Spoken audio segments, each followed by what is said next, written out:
Too much. Thank you very much.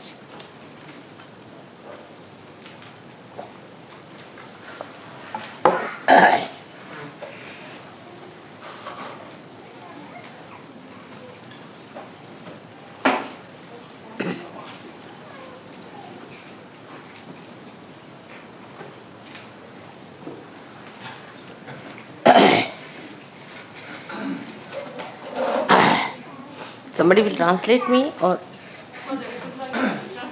Huh? We would like you to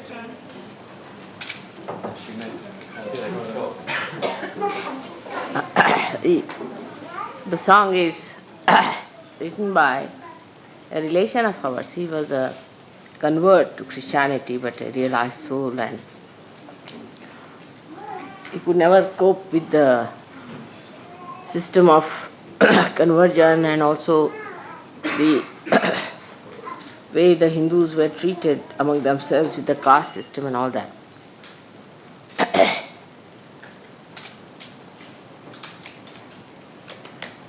And he's written very good, some of the very good hymns, I should say. This is one of the hymns.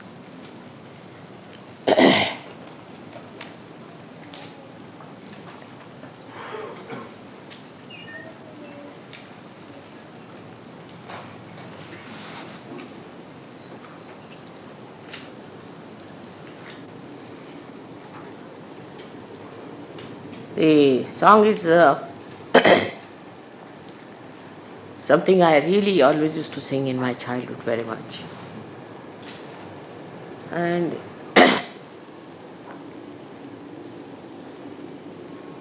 the theme of the song is like this. The one who has got God, or the one who has owned the God, why should he have any fear?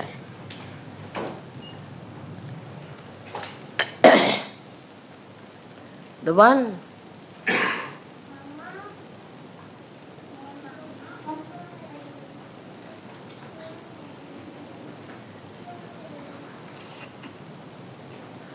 who moves about, or the one who goes about. I don't know what is the English word for extensive traveling. The one who moves about extensively for the sake of God, and for doing good to others.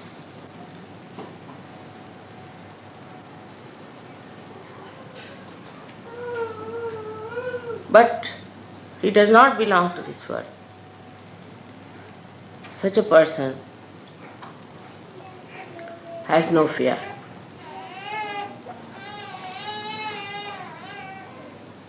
He stands above. The language, Marathi language, you see, is a very intense language, I should say, and it touches many corners when you say one word to it. Like this one is Adhi Vyadhi Marana Varati Paya Sha Purushachari. It means a person of this caliber is standing above. His foot is above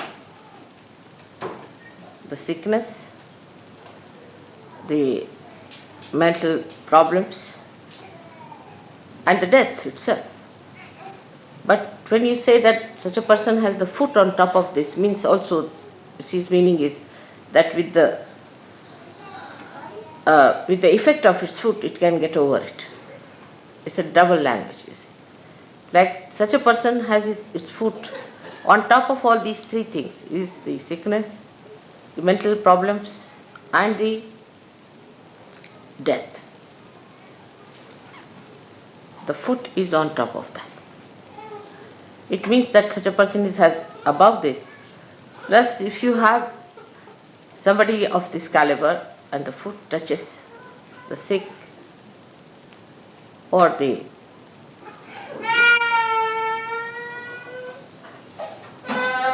mentally disturbed people or the dead, such a person can raise them higher, can take them out of it. It has a double meaning.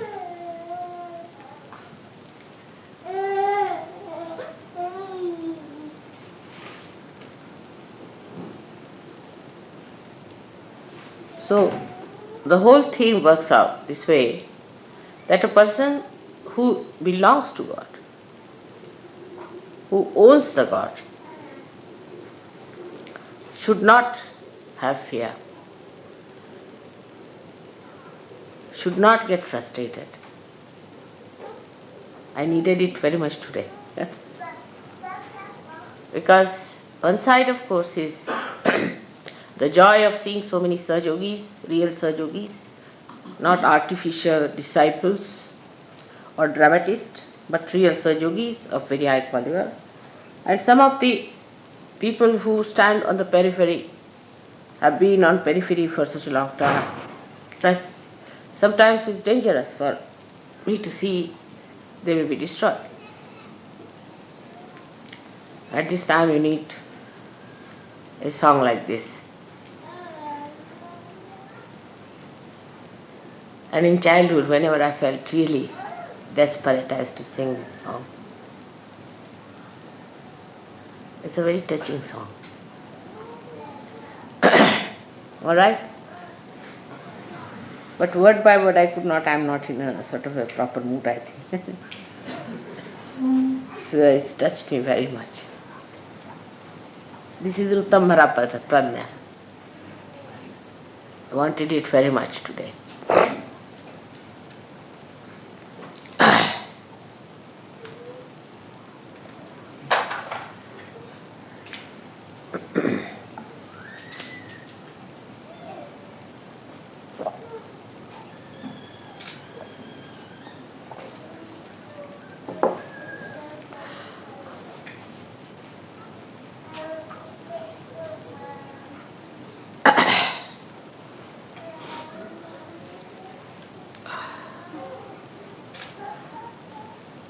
So this morning I was telling you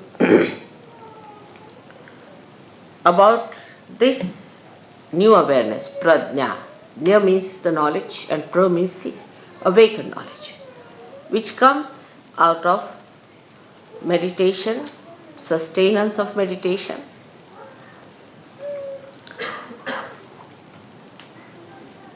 and then the samadhi is the effect of that. It's a kind of a fruit ripening. When this ripens, then you get the taste, the sweetness of character.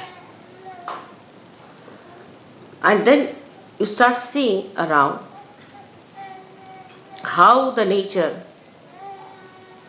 the divine, is sweetly playing with you. This state must be achieved.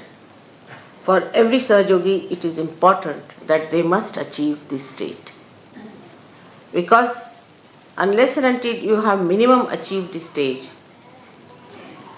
you will be still in a dangerous zone, which, as I told you, upsets me very much. So everybody must decide to reach a state where you every day see the blessings of God manifesting. That means you have entered into the kingdom of God. This is the kingdom of God, in which we are looked after, protected, guided, and properly taken to the place of heavenly bliss. Through material manifestation, through mental manifestation, through financial manifestation, through relationship manifestation, through so many things. And also the natural manifestation by which you see the sun, the moon, the stars, the heavens, and all the 5 elements help you. This state all of you must achieve. All of you, again the word is all of you should achieve. And then only the higher ascent works out.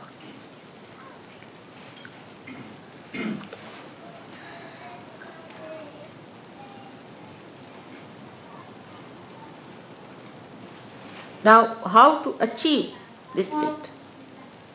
This is a common question. Now, the first thing, as I told you today, that you are extremely fortunate people compared to all the seekers of the world who have been, who will be, and who are.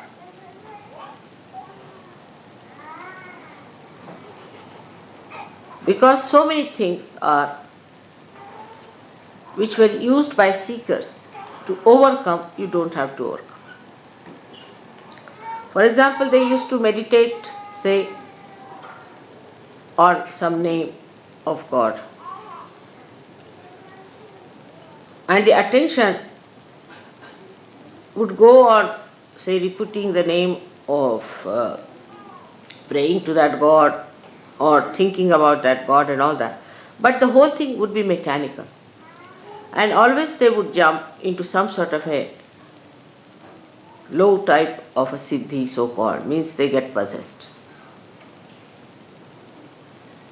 Those people who start taking the name, say, of Rama, you have seen so many of them. They start jumping and they start behaving in a funny manner. So the attention, instead of becoming concentrated, would become extremely disturbed, very disturbed. And a funny attention, wobbly type. And when they became wobbly, and a kind of a left-sidedness came into them, they would go on enjoying it, just like a drunkard enjoys. Then such people would weep, cry, enjoy their crying, trouble others by their crying, and they would not have power to overcome that. So much they would be possessed. Then another kind, who, let's say, ambitious people, like we have many scientists and this kind of people, ambitious people, they would get auto-hypnotized, thinking no end of themselves, behaving in the most stupid manner. And also they would get possessed. And you can see people like Hitler and all sorts. So many of these people today who are ruling the world, supposed to be in democracy or say communism or anyway, most of them are actually the despots.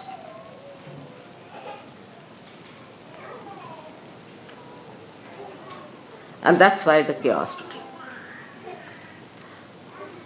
And a theme like nationalistic spirit or something like that they would develop and try to take the advantage of people's right-sidedness and involve them into wars and all sorts of destructive things. This kind of attention is possible for people who think they are very great, say Hindus, Christians, mostly they are warring people. Muslims, nowadays the Muslims are all warring, imagine, among themselves. That's the best part of it. The Christians are all warring among themselves. The Hindus are all warring among themselves. Like there are only two nations where there is Hindu majority, so-called. One is Nepal and one is India. And all the time they are quarreling.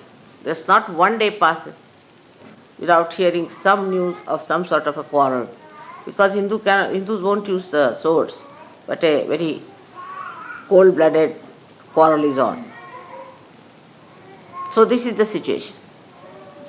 In the name of God, again I say, because they started on a very different level and their attention goes left or right and they develop those siddhis.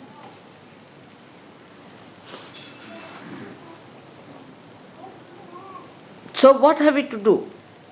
First of all, by God's grace, as I told you, you all are realized people, so your ascent is made in the center, which is a very, very difficult thing. Absolutely difficult, no doubt. But you should learn to keep in the center. But how to keep the attention in the center is the problem for many people who are still not above themselves.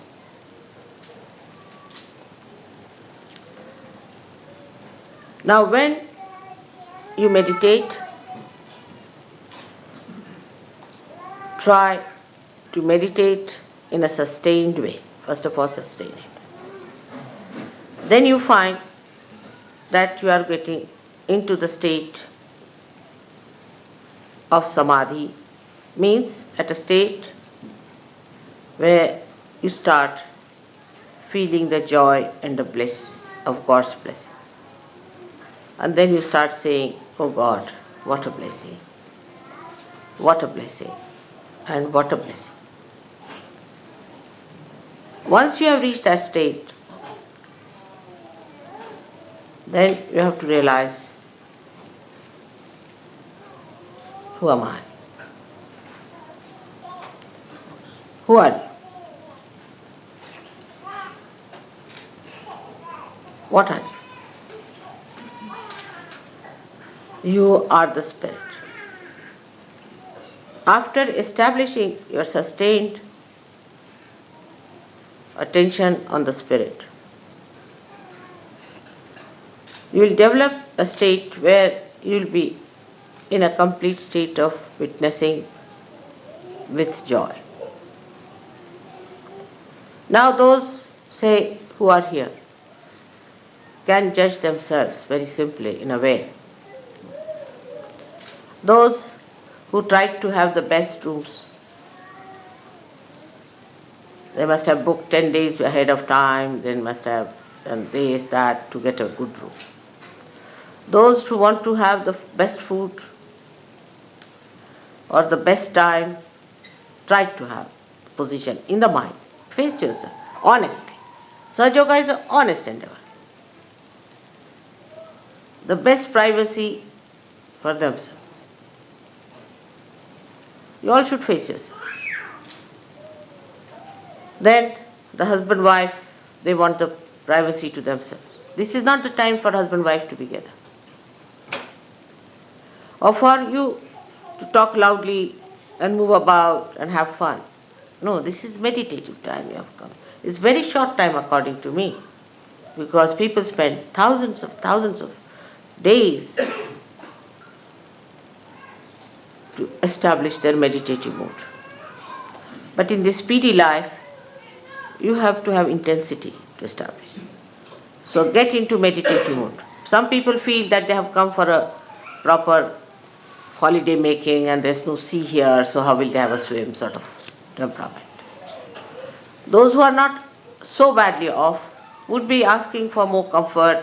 I couldn't get food, I should have this, the best to be given to my child, or to my husband, or to my wife, mine. It doesn't matter, for one day, a night, you sleep, boys together and ladies together. If there are children, all right. But there's no need for husband and wife to sleep together in this time when you are meditating or in one room at all. You have come for a very special purpose here. You are paid for it.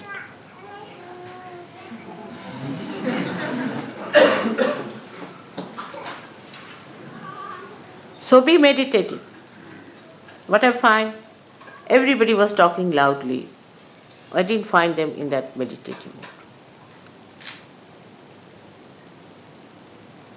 Everybody was thinking they are enjoying here, very much nice, good. You see. All these ideas are old ideas. The silence must be established within and without. I must say for this, of course Indians they know all that, so I would not say India's qualities, but Australia, I stayed there in all these ashrams.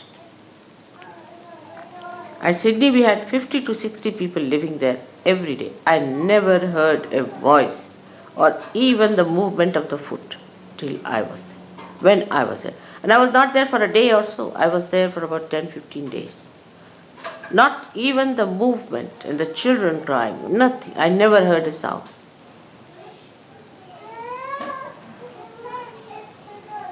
This was one of the ways you can control your attention. That in my presence, what do you speak? What do you say? You must know the protocol part of it. Whom are you talking? You can't make fun. You can't joke. I can joke. You can sometimes smile, all right, or laugh sometimes. But it has to be done with a weight. Whom are you talking to? The reason is, I'm talking to you all this because it's only all this report, all this behavior is going to help you. I'm not going to be helped. I'm not going to be saved. I'm not going to get my realization. It is you who have to gain something out of me. So try to settle your attention with that. I've seen people who stay with me sometimes. Sometimes I deliberately call them to see what the problem is. Some of them who stay with me, I find, become subtler and subtler and subtler and deeper. And some of them start taking advantage, taking liberties, then taking a kind of a course of life which is so mundane and so stupid that I can't understand.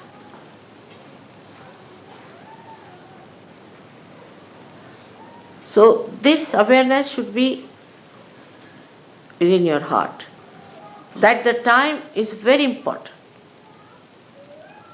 You have come here at a very, very important time. And that, when you are with me, is the most important time of that important time. Historically, this is the most important time.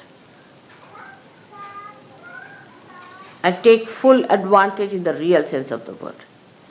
Some people think if they can get some money out of me, then it's a big advantage. All right, you can take it. Some people think if they can take some of my time, they are at a great advantage. All right, you can have it. Or some people think if they can take advantage of me, sort of feeling ego pampered or something, I'm a great lord and some sort of a thing, All right. But those who are wise take the best advantage. The best advantage is the growth within. So the first awareness has to be that you are such lucky people that before you stand someone who has the control over all the centers, over all the powers, or say who is all powerful. How much advantage you have taken of that is the important thing. Now where I stay, there are two places we can say in England and India mostly. And the contrast I feel English and Indian thing. In India, the more I have stayed, they become more protocol. Because they have old traditional training. But in England, I find people start taking advantage, making fun, joking. You cannot.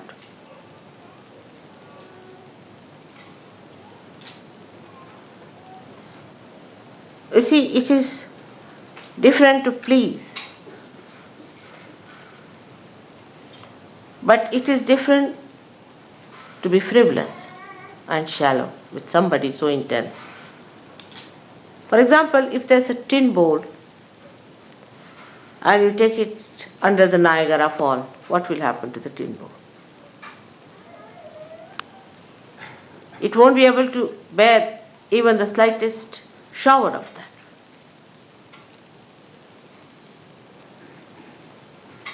So, despite Uttam Bhara Pragya, like the sun today, you must have been upset yesterday thinking that now we have come here, we have to live in the tents and the water is raining. I know many must have. But the one who has achieved that state would not be. What is there? If I have to live, doesn't matter. I am here for a special purpose. As long as I have achieved that purpose, nothing matters to me. What discomfort, what all these things happen to me. I have to achieve that purpose. Some of you people cannot see me so closely. Some of you are still not capable. Doesn't matter. What is most important is I should achieve that state. I have come here for that. Not for fun, not for food, not for comfort, not for anything, but for achieving a special state where I become the Guru. What is my preparation for that? We have to be extremely careful. Because the attention of the divine is not raising you directly. It is a balance. You are all the time in a balance. Remember that. And you have to be extremely careful how far you go with that balance. So now, how do you develop? It's all right, don't worry about the sun. I like it. I only called him this morning.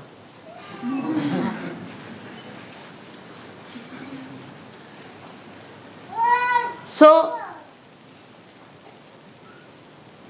how do you manage this attention? Now let us see what are the states of attentions are. Either your attention would be a cunning attention. Anything you see from a cunning angle. Many people develop that in an ego-oriented society. And moreover, if you are sort of possessed by cunning bhoots, then God save you and save others. Like the cunning attention would be that anything you see, you start thinking, what advantage I can take out of this? How much money I can save, you see. It's very, very quick. It would be cheaper this way. If I go by this way, I'll save some time. You see, save pounds, save time, save everything and save your own self. So just to save, you are going on. The attention becomes cunning when you try to save money. Save here, save there, with your own calculations. But if you try to save the money spontaneously, actually there's nothing to be tried, just it happens that you save. But the cunning attention tries all the time to be smart about things. It argues, it gives explanations. Is it better? These days it's such a cheap thing that you go mad, really. Like I had a ticket to go to America. I said, don't give me an expensive ticket, first class, or I'll go buy a cheap ticket. So they gave me a ticket of such a kind that I would never have come back to London, at least for a year. And I would have lost in that American English, I tell you, somewhere. So it's so much I've worked out, this into that. That kind of a horrible attention is useless. Leave it. Forget it. With that saving also, I have not seen anybody becoming rich.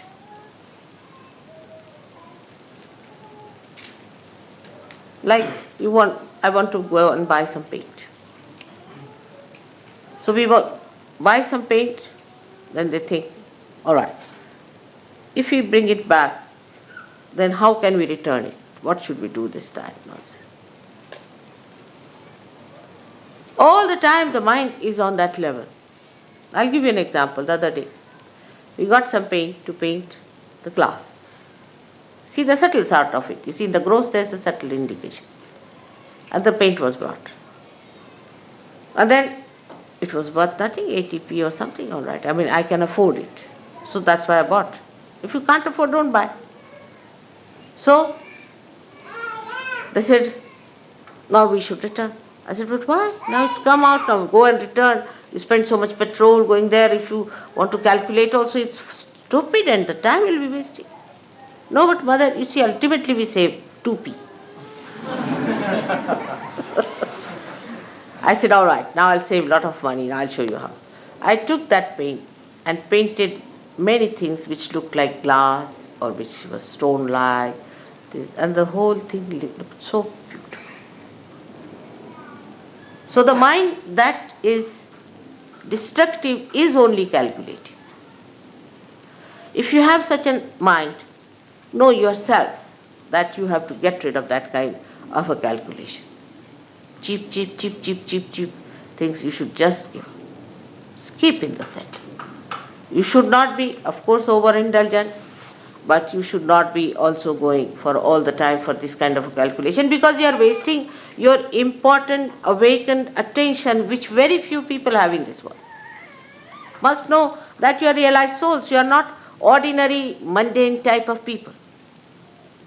You are special people, and you are not to waste your attention in useless calculating money, P and this and that. Let's go ahead. What happens? Let's see. I never calculate, you know that, but I live very cheaply. And you can also do that. This attention, cunning attention, is also very fussy attention. Here it starts saving money. And then there it is in the evening, it must drink. So all the saving of P goes into the gutters of drinking. Just think, the sum total of such a personality is what?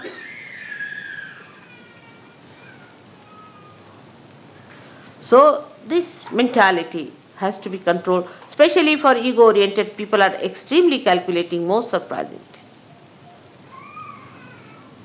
But the people like Indians who are not calculating are not so rich. They are very generous. They always have money for Sahaja Yoga. I've had never a problem of money with them. Never. Because they are not so calculating. To them, to do for others, not for yourself, but for others. To spend for others. If they have come to our house, all right, open your heart. Now this is the time to spend. Not for drinking and self-indulgence, but for the indulgence of doing for others. That's their practice and tradition. So, in this respect, you have to take to that tradition. Oh, they have come, let's spend now. What can we do?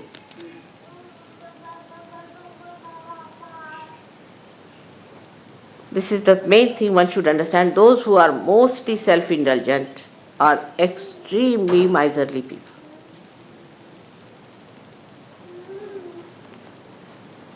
So the attention which is cunning is the worst attention, because you see, cunningness also cheats yourself. It is cunning with you. And you think, oh, I've been smart enough, you see, I've saved 2p. But you have lost your soul. You are no more a Sahaja.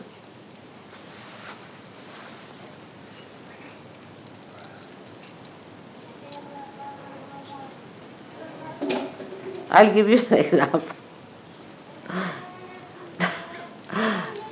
I told somebody that keep the van down there. Go by train. This van seems to be a horrible van. And there was a lot of, explanation with both the fingers going on like this to me, you see. And I got so fed up with the bombshells coming on me that I said to go ahead. And the thing fell. And the thing got spoilt or whatever it is out of order now. So they had to do what I was telling them. Without the bombshell, if they had listened to me, it would have been all right.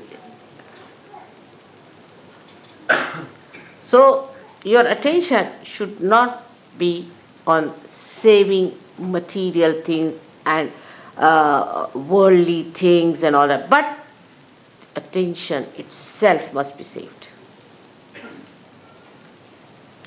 Ask a question, where is my attention? I've seen in the program, some people are concentratedly listening to me, but some people cannot. Some are concentrated for a short while, and some get disinterested after some time. Some are looking there, some are looking there. So how much attention you have saved is the only concern of a Sahaja Yogi. Forget about others. They are all garbage cleaners, you see. Forget about others who are not seeking, who are not of your quality. But you are a quality. Now what do you have to save? For example, somebody is a king. He doesn't bother of 2p being saved. I don't know, Baba, these days. I can't say definitely. They must be also doing that kind of a thing, you know. But what is he bothered? To save his grace, to dignity. But for a Sahaja Yogi, the most important thing is you must save your attention. It's called as Chitta Nirodha. Nirodha, saving of your attention. Where is it going? It's such a precious thing for me. Where is it running? Then how do you save your attention? Is through concentration. Concentrate. Try to concentrate. Don't allow your attention to wobble. Gradually, you will develop concentration. You can watch my photograph. It's the best. Concentrate. Bring it in your heart. Let it be integrated in your heart. You are lucky people. You don't have to build up a photograph and then give it up because it is just a avalambana, means it's just a dependence, and then you remove it. It's a complete dependence for you. and a load for me of complete joy. So when you are concentrating in Sahaja Yoga, absolutely fully in Sahaja Yoga, then you are controlling, saving your attention one. This is one type of people. Then the another type of an attention, what we call, are the people who are sort of take a very negative attitude. The first are the positive, so-called positive, who are saving money, saving everything. That is useless. Now the second type are the archbishops of all that is disaster, misery, mishaps. This type of an attention. If you read newspaper every morning, you will have an attention like that. All the newspaper people have that kind of an attention, to find where is the disaster. I mean, in a sinister way, they feel happy there's a disaster. I've seen people, oh mother, I came to the seminar, but the problem is, you see, there was no water. The attention is in finding disasters, within and without. What happened? There's a disaster. What happened? I lost a pin.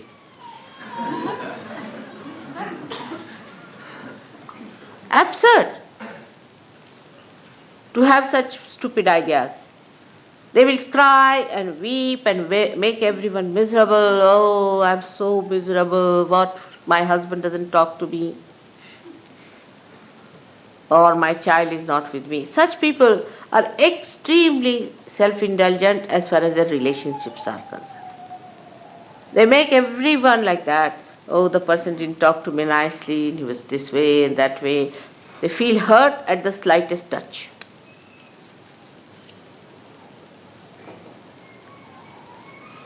And by that, they think they are saving their emotions, if not the material thing. Such people are very frightened people to talk to anyone. And anybody says nice things also, they get a fright. Like this, they'll frown. The reason is they do not know what they have to save. It's not their emotions at all. There's no need to save your emotions. You are protected. What does it matter if somebody says anything to you? You are above there. Nobody can touch you. You are wasting your attention all the time by trying to save your emotions.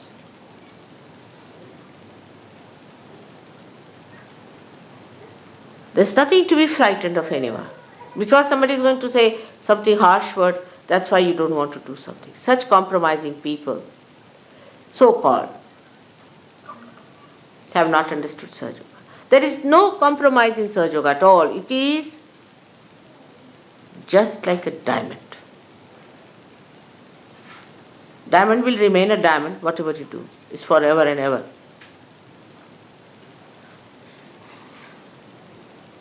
It's like that. So one has to understand that the attention should not be allowed to drift into this kind of an indulgence which is of a drunkard. That they are the most miserable people, the drunkards are.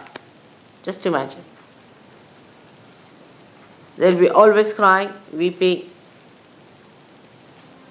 and people would think they are very miserable.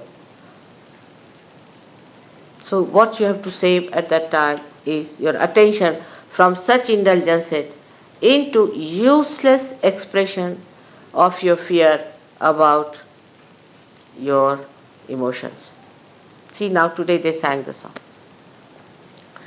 The song did fill me, completely brought out some of the expressions which would not spontaneously come out at this time. But the greatest thing it has done is to remind me that you are God. You are not to get frustrated. You have to look after all of them, and you are powerful.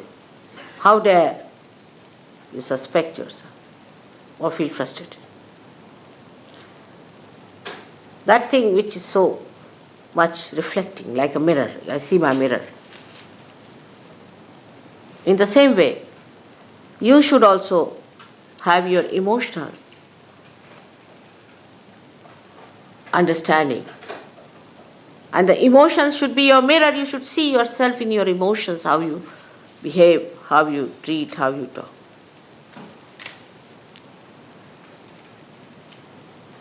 So such people should always keep a mirror and feel elevated. You are a Sahajogi. And the mirror, in the reflection, you should see me and not yourself. Sometimes I get really frustrated with Sahajogis, very much.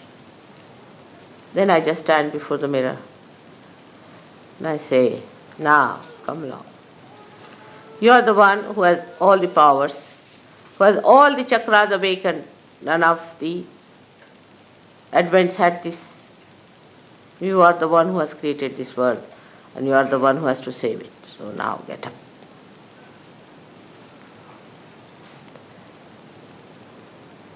Not to lose courage. Not to worry. Only in emotional things I sometimes feel that now I'll have to give up some of them completely. They are my children as a mother, not as a guru. For a guru, they don't have problem. And then the stirring up comes in within myself that no, even if I have to give up, doesn't matter, I have to raise. Absolutely. And with that power, it works. So the reflection should be of me, of something that is ideal before you. The one that gives you energy, like this song. And not the reflection of a miserable person. Christ standing before you as in the Sistine Chapel, and not some miserable skeleton, which is even worse than you. So create those images of your mother, which you should see in your emotions, and rise. This is the second type of attention you have to control. The third one is a very horrid, idiotic one. The idiotic one comes from the second type, where the person is emotionally indulging. That is the A of the third. And the B of the third comes from the first type, which is stupid. So we have two types of people. One idiotic and another are stupid. But in Indian language, there's only one word, especially in Marathi, is murkha. They don't, for them both categories are the same, as if the circle meets at the same point.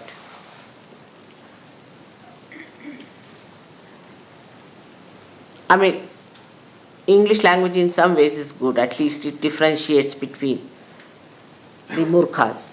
Like they can be stupid or they can be idiotic. You see, because of psyche being so confused here, that psychologists have brought out, some are schizophrenic, some are idiots, some are stupid, some are donkeys. So, this, the third type, is the worst, is most frustrating for me. They'll stick on to me like leeches, they'll be saying stupid things all the time. Just can't bear an idiot, isn't it? They can bore a person. I mean, all sorts of this put together is called as murkha. So I don't want to analyze it, it's a bit too much. So that kind of an attention you have, then you better keep quiet. Don't talk. Just listen to others what they talk, what they say. There are some people who will just go on talking, irrelevantly, uselessly wasting their energy. And such people are always friends of the cunning. The cunning and such people go hand in hand. Because the cunning wants to befool someone, and the fool wants to be befooled. Like a king will have a jester. It's like that, you see, these combinations work out. So for such people, the best thing is to keep quiet, preserve all their attention, all their energies just for cleansing. All this idiocy will pass away very soon if you try to preserve yourself. Don't talk. Don't say things which are stupid, which are idiotic. Just keep quiet and watch others. Sometimes such people can become very great vehicle of God's power. But if they do not take to stupidity and idiocy, this is the type of people, 3 types I would say. But the 4th type are the people who lead a life of concentration. I mean, a person who is working very hard, say in the office, is a very remarkably successful person, and is this and that and that and that and that, is also very concentrated. Somebody who works very well anywhere with a concentrated mind is concentrated. A housewife who looks after her husband and children is very concentrated. And a husband who looks after his family and his things very in a concentrated way. They know how to paint well, they know how to do things, and their hands are deft and they know everything. But such people can have a very immobile attention, very immobile, like plastic. Or you can call it like rubber. At the most, to improve on it, we can say, like some of the things I've seen which you use for damp proofing. See? You just apply it, after some time it's just parched into it. They just can't get out of it. They just can't. They can't enjoy anything. Unless and until you show them a file, you can't talk to them. You see, if you have to talk to such a person, better take a file before you. And before starting, you put the file before. If it is on the file only, they will see. But if you talk, they said, make a file. Very parched. And they cannot enjoy life. There's no mobility. They cannot be creative. They can be creative only as far as their style is concerned, but not the creative of the joy. So that kind of concentration is there. Concentrated effort people put in. Like there are people who are fanatics. They are very concentrated in their effort, extremely. That's how all these religions have spread, like Christianity, Islam, Hinduism and all that, because they had a concentrated effort of fanaticism. Concentrated effort. If you read the letters of Paul in the Bible, you will see the concentration of it. You go there and you go there and establish a church and do this and what have you done. Very organized, very systematic, absolutely moving like a belt on a machine. And they all the time have that after effects of that movement. Charlie Chaplin has shown in his picture Modern Times. I used to enjoy that very much. That used to tie up a belt, you see, standing for about an hour. And then after some time, when he was released of the job, he used to go on like that. That kind of an attention. That is concentrated means stuck onto something. It's not that. It's not penetrating. Because if your attention doesn't become by concentration subtler and subtler, then it is not that, but it is getting stuck. And the stuck attention is of no use for Sahaja Yoga. Such people, I do not know, will never be saved perhaps. So-called successful. They'll go with all their badges, everything. And God will say, go back, gentlemen, you are not yet been passed through the customs. There is another organization which works much faster, much smarter way, and a very specially efficient thing.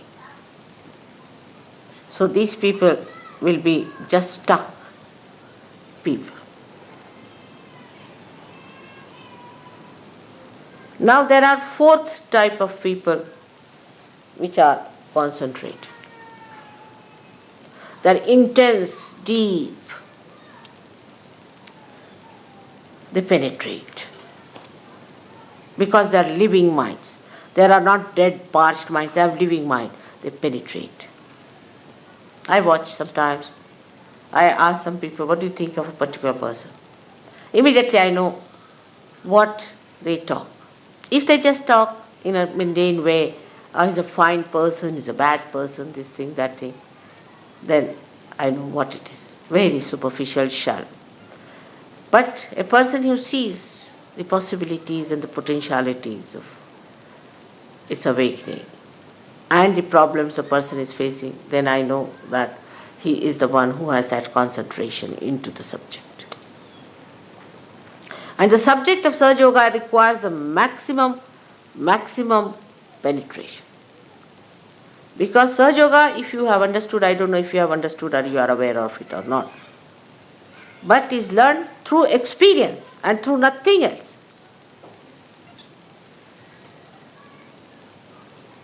You have to experience and then believe into it. It is not that what I told you is a conditioning on your mind, nothing. You experience it yourself and learn. But those who have that penetrating intelligence, who have that penetrating love, emotions, and those have that penetrating movement of their understanding, they are the one who experience, learn, experience, learn, experience, learn. They do not allow their mind to play on them. No. This mind of mine has got experiences of the past and is based on that. No, I have to take every day a new experience. And that experience must be silenced within me, must be sustained within me, must be conditioned within me. Sahaja Yoga experiences are the good conditionings. How can it be? I have seen it, I have faced it, I have had it. How can it be? But for that also to have the best experiences, first condition is afrutambhara, pragya, where you should be of that level that you really get those experiences. Otherwise you will be just a mundane type of person all the time. And you may live with me, but you will not have those experiences. You will not have that blissful feeling. Nothing. That joy. So this penetration starts by your meditation and sustenance of the meditation and the samadhi seed sprouting, manifesting the new dimension.